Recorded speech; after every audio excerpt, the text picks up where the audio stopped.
లోకేష్ గారు మీకు నియోజకవర్గ ఎమ్మెల్యేగా వచ్చిన తర్వాత ఎలా ఉంది? మీ చేనేతదారులని, చేనేత కార్మికులకి ఆయన ఇస్తున్న భరోసా ఎలా ఉంది? ఏంటి? బాగానే ఉంది. అదివరకంటే మాకెప్పుడు మగ్గాలకి 5 సంవత్సరాల్లో ఒక్కసారి కూడా రాలేదు. హ్మ్. మొన్న మట్టికి హ్మ్. నీళ్ళు వచ్చినప్పుడు హ్మ్. ఇచ్చాడు. 2 మొగ్గాలు ఉండోళ్ళకి 2 మొగ్గాలకు ఇచ్చాడు. ఆ! బాగానే ఉంది. మరి గతంలో ఎక్కడిచ్చారు అట్ట ఏమి ఇవ్వలే.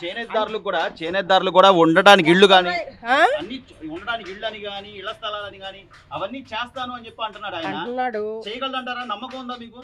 ఉంది నమ్మకం. వీళ్ళ ప్రభుత్వం ఇస్తారని నమ్మకం ఉంది. ఏదైనా ఆ. వీళ్ళ దాంట్లోనే చేయాలి కానీ ఇక ఎవరు చేయరు. గతంలో ఏమైనా జరిగినాయి అమ్మ? అసలు గతంలో ఆర్కే గారు ఉన్నప్పుడు కానీ లేకపోతే మాకేమి ఒక్క రూపాయి కూడా రాలేదండి 5 సంవత్సరాల్లో మగ్గాలకి. ఆ. ఏమి రాలే. ఇళ్లల్లో మగ్గాలు ఉమ్. నేసేవాళ్ళేమో 10 మంది ఉంటే ఆ. మొగ్గాలు ఒట్టోళ్ళు ఉంటారు. అవును. 50% ఉంటారు. ఆ.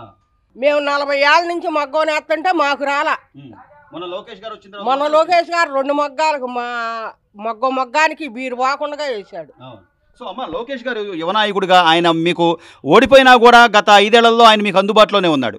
ఏదైనా గబాల ఏదైనా సాయానికి వచ్చే వ్యక్తి వచ్చే మా మగ్గాల కాడికి కూడా వచ్చాడు. మమ్మల్ని పలకరించాడు. ఎట్టా ఉంది ఏందని అడిగాడు. ఆరోగ్యాలు ఇక ముందు ముందు బాగుంటది అంటారా? బానే ఉంటది. లోకేష్ గారు ఎమ్మెల్యేగా మంత్రిగా కూడా ఉన్నాడు ఇప్పుడు. ఈయన బానే ఉంటది. పెన్షన్లు అవన్నీ వస్తున్నాయి, టైంకి వస్తున్నాయి పెన్షన్? ఆయనకు వస్తుందండి. అంటే టైంకే ఇస్తున్నారా? పొద్దున్నేనే తెల్లారి కట్టే లేచి ఇస్తున్నారుగా. బానే ఉందా చంద్రబాబు గారి ప్రభుత్వం? బానే ఉంది. అమ్మ, చంద్రబాబు గారు సీఎం అయిన తర్వాత అట్లాగే లోకేష్ గారు మీ మంగళగిరి మన లోకేష్ అనే నానుడి దాగా ఆయన మీ చేనేతదారుల కోసం చాలా కష్టపడుతున్నాడు. 200 యూనిట్ల వరకు కరెంటు కూడా ఉచితం చేశారు. ఎట్లుందమ్మా లోకేష్ గారు పనితీరు ఎలా ఉందంటారు? గత ప్రభుత్వంలో ఎలా ఉండేదమ్మా? గత ప్రభుత్వంలో పేదవాళ్ళంటే చాలా చిన్న చూపుగా చూసేవాళ్ళు. అధికారులు పట్టించుకునేవాళ్ళు కాదు. ఏదైనా చెప్తుంటే కూడా వినకుండా వెళ్ళిపోయేవాళ్ళు. ఆళ్ళ రామకృష్ణ వీళ్ళంతా నాయకులు మేము చూసాము. రోడ్లు మేమేం వస్తాం అంటున్నాడు మరి జగన్మోహన్ రెడ్డి. మళ్ళీ మేము వస్తాము, మేమేదో చేస్తాము అది ఇదని. అసలు నిజంగా మంచి చేసినోడైతే మొన్న గెలిచేవాడే కదమ్మా. 11 సీట్లు జనాలు ఎందుకు ఇచ్చారంటారు? ఇప్పుడు వీళ్ళ జనాలు చూస్తున్నారండి, ఎవరు ప్రభుత్వం ఎవరు ఎలా చేస్తున్నారు అనేది చూస్తున్నారు. ఫస్ట్ ప్రతి ఒక్కటి గమనిస్తున్నారు కాబట్టే ఆయన ఎక్కడ పెట్టాలో అక్కడ పెట్టేశారు జనాలు. మాకు అది అదృష్టంగా మేము భావిస్తున్నాము. వీళ్ళు వచ్చినందుకు చాలా సంతోషము. వీళ్ళే ఉండాలని చెప్పి మేము అనుకుంటున్నాం.